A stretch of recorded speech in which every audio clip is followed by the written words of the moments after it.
From the Data Sources section, select Google Sheets as the data source.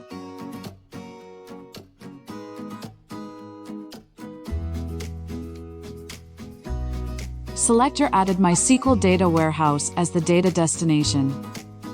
If you have not yet added a data warehouse, go to Data Warehouse tab and add a warehouse. Authorize DataChannel to connect to your Google account using OAuth.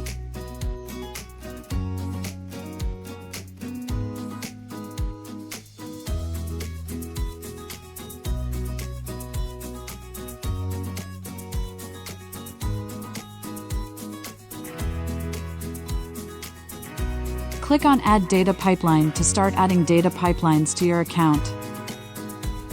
Select from a list of available data pipelines.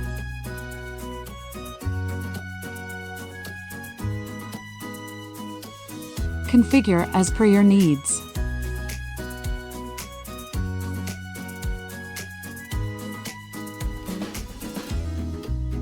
Run and preview your data in DataChannel itself.